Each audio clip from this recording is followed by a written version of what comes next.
একাকিত্ব, যখন মন খালি, চারপাশ নীরব, হৃদয়ে বোঝা বোঝা লাগে। আপনি কি কখনো গভীর রাতের নিঃশব্দতা অনুভব করেছেন? চারপাশ ঘুমিয়ে, কেউ নেই, কথা বলার মতো কেউ না, কেবল আপনি আর আপনার ভাঙা ভিতরটা। এটাই একাকিত্ব।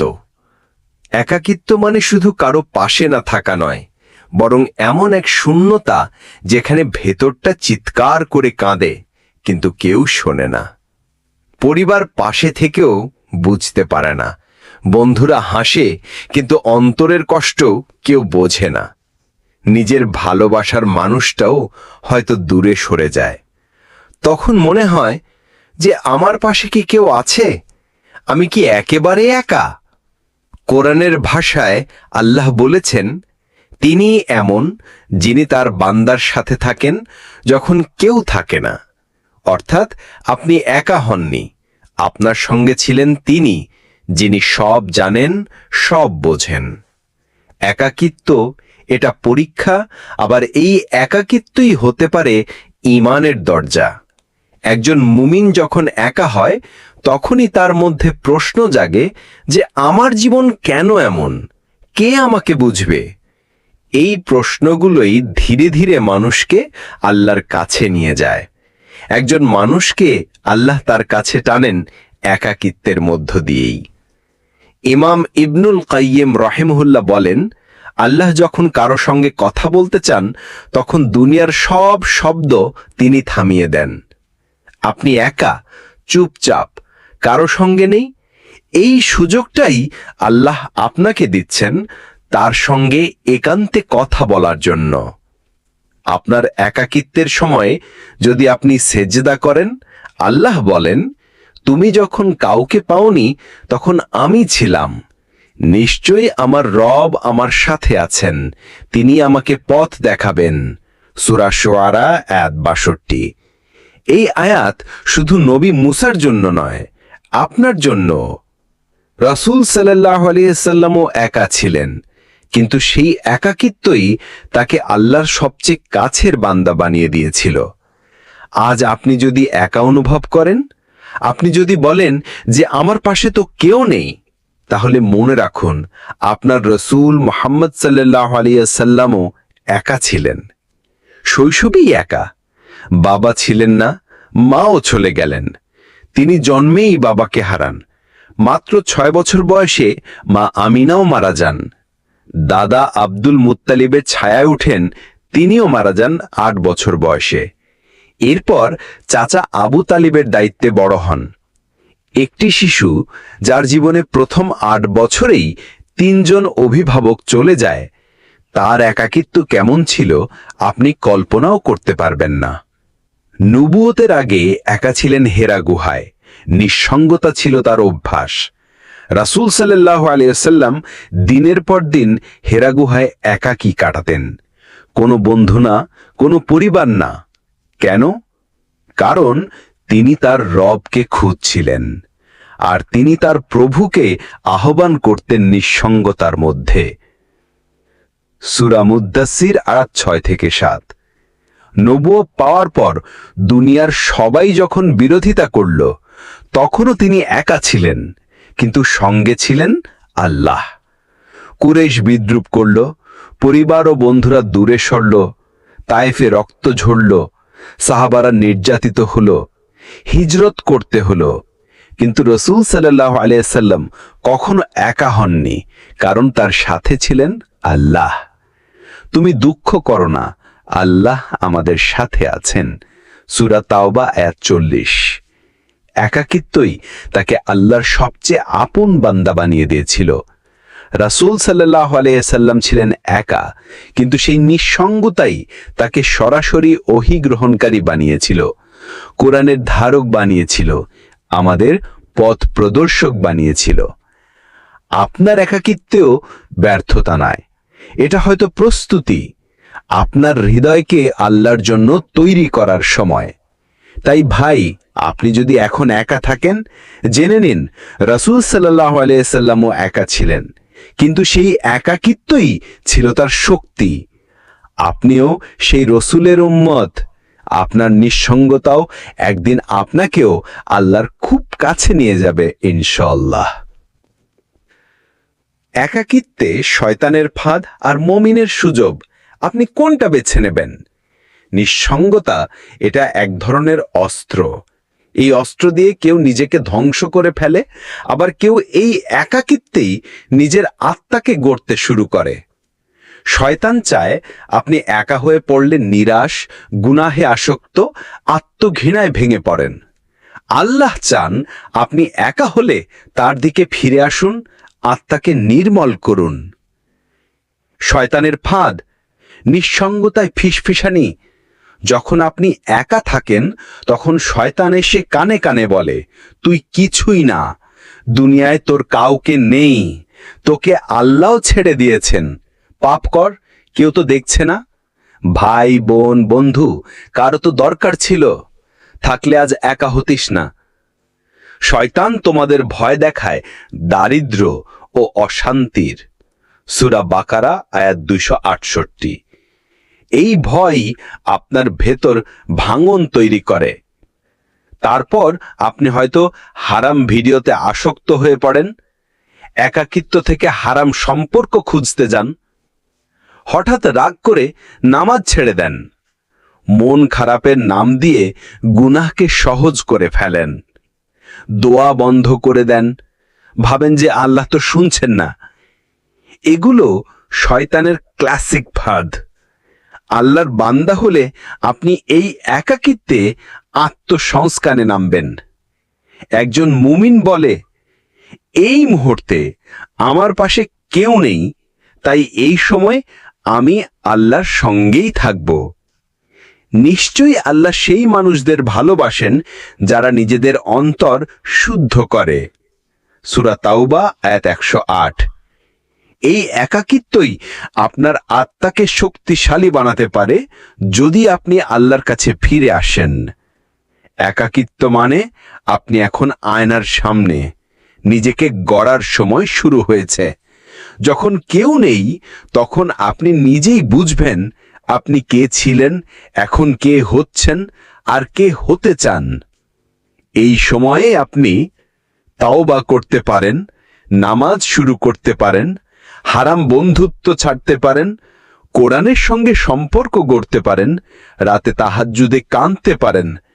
একাকিত্বে গুনাহ করাও সহজ, আর আল্লাহকে পাওয়াও আরো সহজ। সিজদা একমাত্র জায়গা যেখানে আপনি একা হলেও একা নন। দুনিয়ার সবকিছু আপনাকে ছেড়ে যেতে পারে, বন্ধু, পরিবার, ভালোবাসার মানুষ, এমনকি আপনার নিজের আত্মবিশ্বাসও। কিন্তু আপনি যখন সিজদায় যান তখন আপনি এমন এক দরজায় মাথা রাখেন যেটা কখনো বন্ধ হয় না। আল্লাহ বলেন, সিজদা করো এবং আমার নিকটবর্তী হয়ে যাও। সূরা আলাক আয়াত 19। এই আয়াতে সিজদা শুধু শারীরিক নয়, এটা আত্মারও একটি ভরসা, নিঃসঙ্গ হৃদয়ের একমাত্র নিরাপদ আশ্রয়। রাসূল সাল্লাল্লাহু আলাইহি ওয়াসাল্লাম যখন ভেঙে পড়তেন তখন কোথায় যেতেন? সিজদায়। তার জীবনের সবচেয়ে কষ্টের মুহূর্ত ছিল তায়েফের দিন, যখন তাকে রক্তাক্ত করা হয়েছিল, তাকে উপহাস করা হয়েছিল, তাকে দূর দূর করে তাড়িয়ে দেওয়া হয়েছিল। তিনি বলেছিলেন, হে আল্লাহ, যদি তুমি আমার প্রতি রাগান্বিত না হও তাহলে আমি এই সব কিছুই পরোয়া করি না।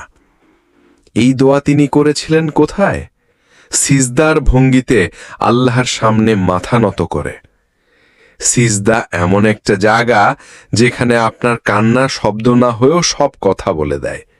আপনি যদি ব্যথায় থাকেন, আপনি যদি হতাশ থাকেন, আপনি যদি পাপী হয়ে ফিরে আসতে চান, তাহলে সিজদা এমন একটা দরজা যেখানে আপনি কিছু না বললেও আল্লাহ বুঝে যান।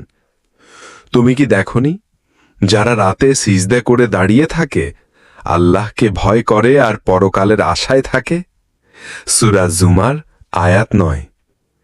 আপনি একা, তাহলে সিজদা করুন। আপনার কান্না, আপনার চুপচাপ দোয়া সব শুনবেন যিনি কখনো ঘুমন না। হে আল্লাহ, আমার কান্না কেউ বোঝে না, তুমি তো বোঝো। এই সিজদা তোমার জন্য, আমি তোমারই হতে চাই। সিজদায় যা বলবেন হৃদয়ের ভাষা দিয়ে। ইয়া রাব, আমি একা, কিন্তু তুমিই আমার সঙ্গী। ইয়া রাহিম, আমাকে ছেড়ে দিও না। ইয়া আল্লাহ, আমি আর কারো দরকার অনুভব করি না, তুমি থাকলে চলবে। এই কথাগুলো যখন আপনি বলবেন সিজদায়, তখন পুরো দুনিয়া থেকে কেটে গিয়েও আপনি সবচেয়ে নিরাপদ স্থানে থাকবেন। আমি তোমার সঙ্গে আছি, আল্লাহর পক্ষ থেকে একাকী হৃদয়ের জন্য চিঠি। এই দুনিয়ার কেউ যদি বলে আমি সব সময় তোমার পাশে থাকব, আমরা কেমন যেন নির্ভরতা অনুভব করি, তাই না? কিন্তু মানুষ তো কথা রাখে না, সময় গেলে বদলে যায়, দূরে সরে যায়। কিন্তু একজন আছেন যিনি কখনো বদলান না, যিনি বলেছেন আমি তোমার সঙ্গে আছি। আল্লাহর কিছু আয়াত যা নিঃসঙ্গ মনে আল্লাহর উপস্থিতি জাগিয়ে তোলে। নিঃসন্দেহে আমি তোমার সঙ্গে আছি, আমি শুনছি, দেখছি। সূরা তহা আয়াত 46। আপনি যে রাতে কাঁদছিলেন, যে কথা কেউ শোনেনি, আল্লাহ শুনেছিলেন। তিনি তোমাদের সঙ্গে আছেন, তোমরা যেখানেই থাকো না কেন। সূরা হাদিদ আয়াত 4। হাসপাতালের বেডে, রাতের রুমে, বাসার এক কোণে আল্লাহ আছেন। যখন বান্দারা তোমাকে আমার সম্পর্কে জিজ্ঞেস করে, তুমি বলে দিও আমি খুব কাছেই আছি। সূরা বাকারা আয়াত 186। কোনো মাধ্যম ছাড়াই আপনি আল্লাহকে পেতে পারেন। কোরআন নিঃসঙ্গ হৃদয়ের জন্য আল্লাহর পক্ষ থেকে চিঠি। আপনি যখন একা, তখন কোরআনের আয়াতগুলো আপনার সঙ্গে কথা বলে। আপনি কাঁদলে আয়াত বলে আল্লাহর রহমত থেকে নিরাশ হয়ো না। আপনি ভেঙে পড়লে আয়াত বলে যে আল্লাহর উপর ভরসা করে তিনি যথেষ্ট। আপনি অন্যদের ছেড়ে এলে আয়াত বলে আমি তো তোমার জন্য যথেষ্ট। কোরআনের আয়াতগুলো পড়ুন, শুনুন, হৃদয়ে ধারণ করুন। আপনি অনুভব করবেন আপনি কখনোই একা ছিলেন না। এক সাহাবী বলেন, আমি যখন কোরআনের এই আয়াত পড়ি, আমি তোমার সঙ্গে আছি, তখন আমি ভয় পাই না, একাকিত্ব আর একাকিত্ব মনে হয় না। আপনার নিঃসঙ্গতার সময় কোরআনের আয়াতই যেন আপনার সঙ্গী হোক। প্রতিদিন একটি আয়াত মুখস্থ করুন, মানে বোঝার চেষ্টা করুন। রাতে ঘুমানোর আগে সেই আয়াত শুনুন, তা নিয়ে দোয়া করুন। মনে হবে যেন আল্লাহ আপনাকে উত্তর দিচ্ছেন। নিঃসঙ্গতা আত্মা জেগে ওঠে, আল্লাহর প্রেমে পড়ে যাওয়া এক হৃদয়ের গল্প। অনেকেই ভাবে একা থাকলে মানুষ দুর্বল হয়ে পড়ে, কিন্তু বাস্তবতা হলো অনেক সময় এই একাকিত্বই আমাদের হৃদয়কে জাগিয়ে তোলে। বাস্তব কাহিনী, নিঃসঙ্গতা থেকে আল্লাহর দিকে ফিরে যাওয়া এক যুবকের গল্প। তার নাম ছিল ইমরান। মধ্যবিত্ত পরিবারে বড় হয়েছে, বন্ধু ছিল, জীবন ছিল স্মার্ট স্টাইলে। কিন্তু ধীরে ধীরে তার সবাই দূরে সরে যায়, ভালোবাসার মানুষ চলে যায়, পরিবার বিশ্বাস হারায়, বন্ধুরা ব্যস্ত হয়ে পড়ে, চাকরি হাতছাড়া হয়ে যায়। সে একা হয়ে পড়ে, একদম একা। একদিন সে রাতে জানালার পাশে বসে চুপচাপ ছিল। চারিপাশে হালকা বৃষ্টি, ভেতরে ভয়ঙ্কর এক শূন্যতা। হঠাৎ তার চোখে পড়ে যায় মোবাইলে ইউটিউবের একটা ভিডিও। তুমি একা নও, আল্লাহ তোমার সাথেই আছেন। ভিডিওতে প্রথম আয়াত ছিল, তোমরা আল্লাহর রহমত থেকে নিরাশ হইও না। সূরা জুমার আয়াত 53। তখন তার চোখ বেয়ে পানি গড়াতে থাকে। সে সিজদায় পড়ে কাঁদে, বলে, হে আল্লাহ, যদি তুমিই থাকো তাহলে আমি তোমারই হতে চাই। সেই রাত থেকে তার জীবনের মোড় ঘুরে যায়। সে প্রতিদিন সকালে ফজরের পর কোরআন পড়ে, হারাম সম্পর্ক, মিউজিক, স্ক্রিন সব কেটে ফেলে। বন্ধুদের বদলে আল্লাহকে বানায় তার আপনজন। আজ সে নিয়মিত দাওয়া করে আর বলেই বেড়ায়, আমার একাকিত্বই ছিল আমার হেদায়েতের শুরু। একাকিত্ব যদি আপনাকে কাঁদাতে পারে, তাহলে সেই কান্না আপনাকে হেদায়েতও দিতে পারে। আল্লাহ অনেক সময় আমাদের কাছ থেকে সবাইকে সরিয়ে দেন, যেন আমরা তার কাছে ফিরে আসি। যে কেউ এই মুহূর্তে একা বোধ করে, জেনে নিন এই অনুভূতিটাই আপনার রুহানিয়াতের আগুন জ্বালাতে পারে। আপনি যদি একা হয়ে আল্লাহকে ডাকেন, আপনি যদি চুপচাপ তার সামনে বসেন, আপনি যদি নামাজে চোখ ভেজান, তাহলে আপনি আল্লাহর প্রেমে পড়ে যাবেন। আর এই প্রেম দুনিয়ার সব সম্পর্কের চেয়ে গভীর। একাকিত্বকে দুর্বলতা নয়, রুহানিয়াতের শক্তি বানিয়ে তুলুন। ধাপে ধাপে পথ। যখন চারপাশে কেউ থাকে না, তখনই নিজেকে গড়ার সবচেয়ে বড় সুযোগ তৈরি হয়, কারণ তখন আপনি নিজের ভেতরের শব্দ শুনতে পারেন আর সেগুলোকে আল্লাহর দিকে ঘোরাতে পারেন। স্টেপ বাই স্টেপ একাকিত্বকে শক্তিতে পরিণত করার 5টি পথ। 1. নামাজ। প্রতিটি ওয়াক্তকে নিজের নির্জনতা ভাঙার যন্ত্র বানান। একাকিত্বে হতাশ না হয়ে নামাজে দাঁড়ান। প্রতি সিজদা যেন হয় একটি নির্জন কথা বলার দরজা। নিশ্চয়ই নামাজ অশ্লীলতা ও গুনাহ থেকে বিরত রাখে। সূরা আনকাবুত 45। 2. কুরআনের আয়াত প্রতিদিন অন্তরে ঢোকান। এক আয়াত হলেই যথেষ্ট। প্রতিদিন সকালে একটি আয়াত মুখস্থ করুন, তার অর্থ বুঝুন, সেটা নিয়ে সারা দিন ভাবুন। এভাবে একাকিত্ব হয়ে উঠবে কুরআনের সঙ্গী একলা মানুষ। 3. স্মার্টফোন ও স্ক্রিন টাইম নিয়ন্ত্রণ করুন। একাকিত্বে শয়তানের গেট বন্ধ করুন। হারাম ভিডিও বা সিরিজ থেকে দূরে থাকুন। হেডফোনে কুরআন শুনুন। ইসলামিক ভিডিও দেখুন। প্রতিদিন অন্তত 2 ঘন্টা স্ক্রিন ছাড়া থাকুন। একাকিত্ব যখন স্ক্রিনে ব্যয় হয়, তখন তা দুনিয়ার গোলাম বানিয়ে দেয়। 4. তাহাজ্জুদ। নিঃসঙ্গ রাতকে বানিয়ে ফেলুন আল্লাহর প্রেমের সময়। ঘুম ভেঙে 2 রাকাত পড়ুন। শুধু বলুন, ইয়া আল্লাহ, আমি তোমার হতে চাই। তারা রাতে একটু সময় ঘুমায়, আর ভোর রাতে তারা ক্ষমা প্রার্থনা করে। সূরা জারিয়াতের 17 এবং 18 নম্বর আয়াত। 5. নিজেকে একটা ছোট কাজের ভেতর ব্যস্ত রাখুন, যেন আল্লাহর জন্য কিছু হচ্ছে।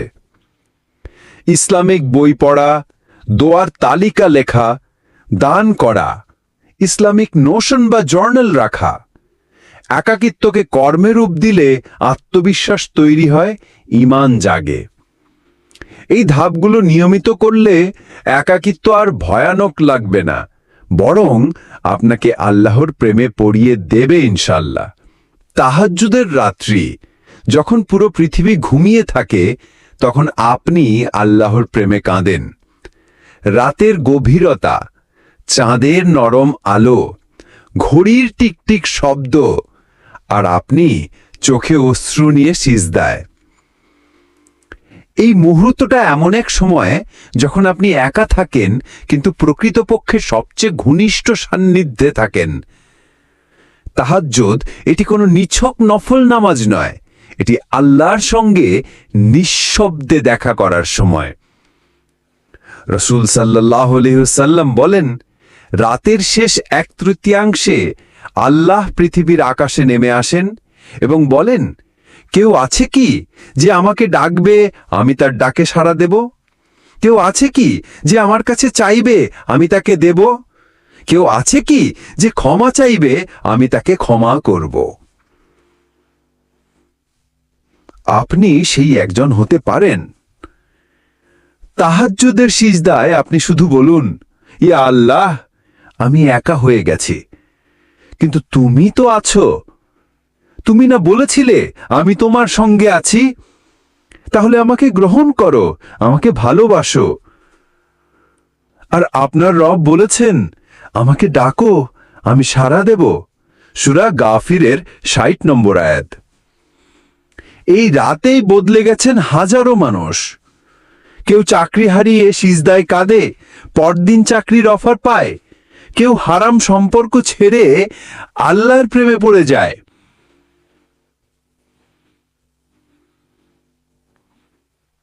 কেউ বারবার গুনাহ থেকে ফিরে এসে এই রাতেই হিদায়েতের আলো খুঁজে পায়। এই রাত দুনিয়ার শব্দ বন্ধ করে আল্লাহর দরজা খোলে। আপনার একাকিত্ব, কান্না আর নীরবতা, এই তিনটে জিনিস মিলেই আপনাকে জান্নাতের পথে চালিত করতে পারে ইনশাআল্লাহ। রাতের অন্ধকারে দাঁড়িয়ে কান্না করা চোখ, সেই চোখ আগুন স্পর্শ করবে না। তাহলে কেন আপনি এখনো সেই রাত শুরু করছেন না? একটি ছোট চ্যালেঞ্জ আজ রাতেই করুন। রাত 3টায় ঘুম থেকে উঠুন, 2 রাকাত তাহাজ্জুদ পড়ুন। সেজদায় গিয়ে শুধু বলুন, ইয়া আল্লাহ, আমি তোমার হতে চাই। আপনি দেখবেন আল্লাহর প্রেমে আপনি কান্না করতে শিখে গেছেন। সিজদা একমাত্র জায়গা যেখানে আপনি একা হলেও একা নন। দুনিয়ার সবকিছু আপনাকে ছেড়ে যেতে পারে, বন্ধু, পরিবার, ভালোবাসার মানুষ, এমনকি আপনার নিজের আত্মবিশ্বাসও।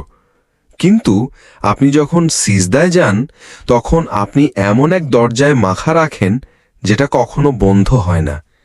আল্লাহ বলেন, সিজদা করো এবং আমার নিকটবর্তী হয়ে যাও। সূরা আলাক আয়াত 19।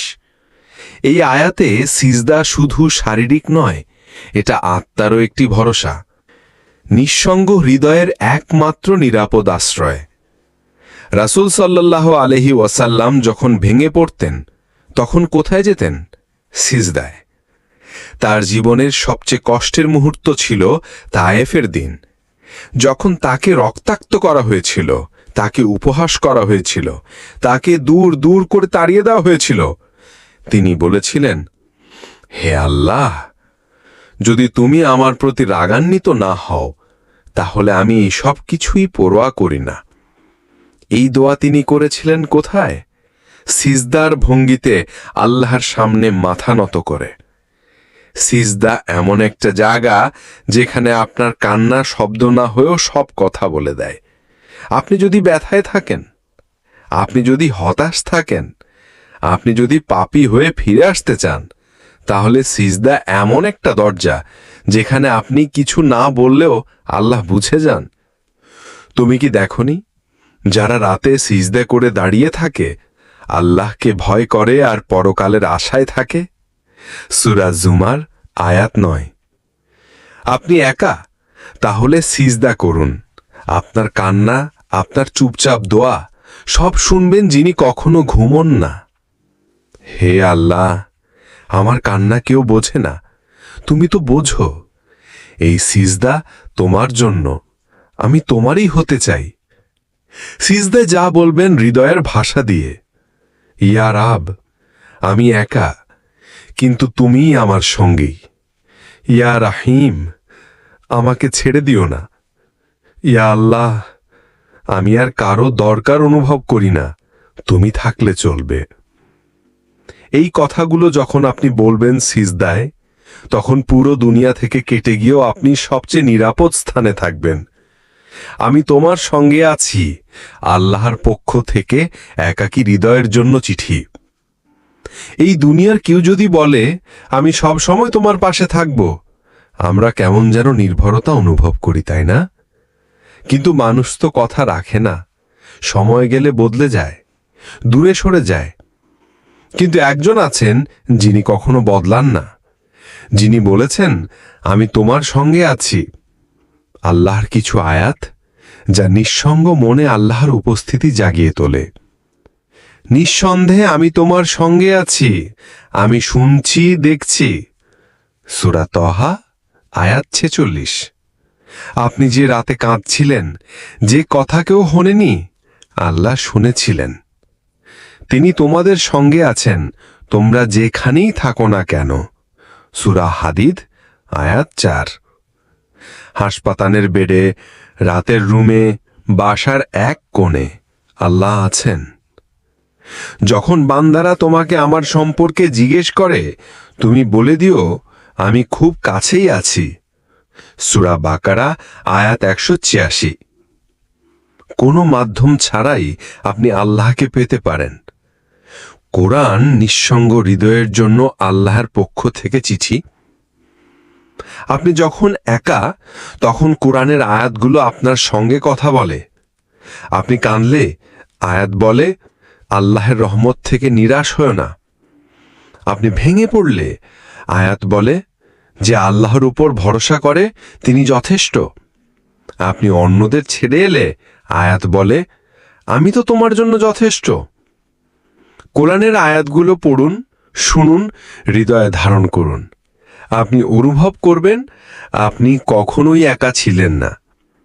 এক সাহাবী বলেন, আমি যখন কোরআনের এই আয়াত পড়ি, আমি তোমার সঙ্গে আছি, তখন আমি ভয় পাই না, একাকিত্ব মনে হয় না। আপনার নিঃসঙ্গতার সময় কোরআনের আয়াতই যেন আপনার সঙ্গী হোক। প্রতিদিন একটি আয়াত মুখস্থ করুন, মানে বোঝার চেষ্টা করুন। রাতে ঘুমানোর আগে সেই আয়াত শুনুন, তা নিয়ে দোয়া করুন। মনে হবে যেন আল্লাহ আপনাকে উত্তর দিচ্ছেন। নিঃসঙ্গতা আত্মা জেগে ওঠে, আল্লাহর প্রেমে পড়ে যাওয়া এক হৃদয়ের গল্প। অনেকেই ভাবে একা থাকলে মানুষ দুর্বল হয়ে পড়ে, কিন্তু বাস্তবতা হলো অনেক সময় এই একাকিত্বই আমাদের হৃদয়কে জাগিয়ে তোলে। বাস্তব কাহিনী, নিঃসঙ্গতা থেকে আল্লাহর দিকে ফিরে যাওয়া এক যুবকের গল্প। তার নাম ছিল ইমরান। মধ্যবিত্ত পরিবারে বড় হয়েছে, বন্ধু ছিল, জীবন ছিল স্মার্ট স্টাইলে। কিন্তু ধীরে ধীরে তার সবাই দূরে সরে যায়, ভালোবাসার মানুষ চলে যায়, পরিবার বিশ্বাস হারায়, বন্ধুরা ব্যস্ত হয়ে পড়ে, চাকরি হাতছাড়া হয়ে যায়। সে একা হয়ে পড়ে, একদম একা। একদিন সে রাতে জানালার পাশে বসে চুপচাপ ছিল। চারিপাশে হালকা বৃষ্টি, ভেতরে ভয়ঙ্কর এক শূন্যতা। হঠাৎ তার চোখে পড়ে যায় মোবাইলে ইউটিউবের একটা ভিডিও। তুমি একা নও, আল্লাহ তোমার সাথেই আছেন। ভিডিওতে প্রথম আয়াত ছিল, তোমরা আল্লাহর রহমত থেকে নিরাশ হইও না। সূরা জুমার আয়াত 53। তখন তার চোখ বেয়ে পানি গড়াতে থাকে। সে সিজদায় পড়ে কাঁদে, বলে, হে আল্লাহ, যদি তুমিই থাকো তাহলে আমি তোমারই হতে চাই। সেই রাত থেকে তার জীবনের মোড় ঘুরে যায়। সে প্রতিদিন সকালে ফজরের পর কোরআন পড়ে, হারাম সম্পর্ক, মিউজিক, স্ক্রিন সব কেটে ফেলে। বন্ধুদের বদলে আল্লাহকে বানায় তার আপনজন। আজ সে নিয়মিত দাওয়া করে আর বলেই বেড়ায়, আমার একাকিত্বই ছিল আমার হেদায়েতের শুরু। একাকিত্ব যদি আপনাকে কাঁদাতে পারে, তাহলে সেই কান্না আপনাকে হেদায়েতও দিতে পারে। আল্লাহ অনেক সময় আমাদের কাছ থেকে সবাইকে সরিয়ে দেন, যেন আমরা তার কাছে ফিরে আসি।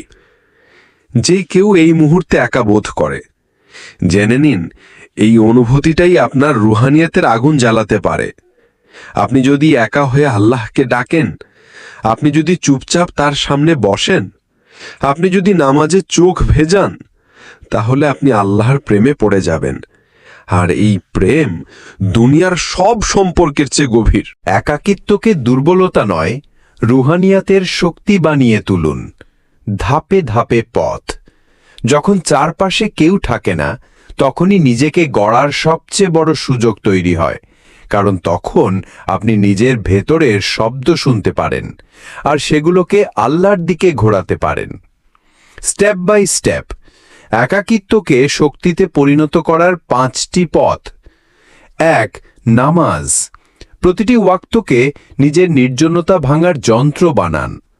একাকিত্বে হতাশ না হয়ে নামাজে দাঁড়ান। প্রতি সিজদা যেন হয় একটি নির্জন কথা বলার দরজা। নিশ্চয়ই নামাজ অশ্লীলতা ও গুনাহ থেকে বিরত রাখে। সূরা আনকাবুত 45। 2. কুরআনের আয়াত প্রতিদিন অন্তরে ঢোকান। এক আয়াত হলেই যথেষ্ট। প্রতিদিন সকালে একটি আয়াত মুখস্থ করুন, তার অর্থ বুঝুন, সেটা নিয়ে সারা দিন ভাবুন। এভাবে একাকিত্ব হয়ে উঠবে কুরআনের সঙ্গী একলা মানুষ। 3. স্মার্টফোন ও স্ক্রিন টাইম নিয়ন্ত্রণ করুন। একাকিত্বে শয়তানের গেট বন্ধ করুন। হারাম ভিডিও বা সিরিজ থেকে দূরে থাকুন। হেডফোনে কুরআন শুনুন। ইসলামিক ভিডিও দেখুন। প্রতিদিন অন্তত 2 ঘন্টা স্ক্রিন ছাড়া থাকুন। একাকিত্ব যখন স্ক্রিনে ব্যয় হয় তখন তা দুনিয়ার গোলাম বানিয়ে দেয়। 4. তাহাজ্জুদ, নিঃসঙ্গ রাতকে বানিয়ে ফেলুন আল্লাহর প্রেমের সময়। ঘুম ভেঙে 2 রাকাত পড়ুন, শুধু বলুন, ইয়া আল্লাহ, আমি তোমার হতে চাই। তারা রাতে একটু সময় ঘুমায় আর ভোর রাতে তারা ক্ষমা প্রার্থনা করে। সূরা জারিয়াতের 17 এবং 18 নম্বর আয়াত। 5. নিজেকে একটা ছোট কাজের ভেতর ব্যস্ত রাখুন, যেন আল্লাহর জন্য কিছু হচ্ছে। ইসলামিক বই পড়া, দোয়ার তালিকা লেখা, দান করা, ইসলামিক নোশন বা জার্নাল রাখা। একাকিত্বকে কর্মে রূপ দিলে আত্মবিশ্বাস তৈরি হয়, ঈমান জাগে। এই ধাপগুলো নিয়মিত করলে একাকিত্ব আর ভয়ানক লাগবে না, বরং আপনাকে আল্লাহর প্রেমে পড়িয়ে দেবে ইনশাল্লাহ। তাহাজ্জুদের রাত্রি, যখন পুরো পৃথিবী ঘুমিয়ে থাকে তখন আপনি আল্লাহর প্রেমে কাঁদেন। রাতের গভীরতা, চাঁদের নরম আলো, ঘড়ির টিকটিক শব্দ, আর আপনি চোখে অশ্রু নিয়ে সিজদায়। এই মুহূর্তটা এমন এক সময় যখন আপনি একা থাকেন কিন্তু প্রকৃতপক্ষে সবচেয়ে ঘনিষ্ঠ সান্নিধ্যে থাকেন। তাহাজ্জুদ এটি কোনো নিছক নফল নামাজ নয়, এটি আল্লাহর সঙ্গে নিঃশব্দে দেখা করার সময়। রাসূল সাল্লাল্লাহু আলাইহি ওয়াসাল্লাম বলেন, রাতের শেষ 1/3 আল্লাহ পৃথিবীর আকাশে নেমে আসেন এবং বলেন, কেউ আছে কি যে আমাকে ডাকবে, আমি তার ডাকে সাড়া দেব? কেউ আছে কি যে আমার কাছে চাইবে, আমি তাকে দেব? কেউ আছে কি যে ক্ষমা চাইবে, আমি তাকে ক্ষমা করব? আপনি সেই একজন হতে পারেন। তাহাজ্জুদের সিজদায় আপনি শুধু বলুন, ইয়া আল্লাহ, আমি একা হয়ে গেছি, কিন্তু তুমি তো আছো। তুমি না বলেছিলে আমি তোমার সঙ্গে আছি? তাহলে আমাকে গ্রহণ করো, আমাকে ভালোবাসো। আর আপনার রব বলেছেন, আমাকে ডাকো, আমি সাড়া দেব। সূরা গাফিরের 60 নম্বর আয়াত। এই রাতেই বদলে গেছেন হাজারো মানুষ। কেউ চাকরি হারিয়ে সিজদায় কাঁদে, পরদিন চাকরির অফার পায়। কেউ হারাম সম্পর্ক ছেড়ে আল্লাহর প্রেমে পড়ে যায়।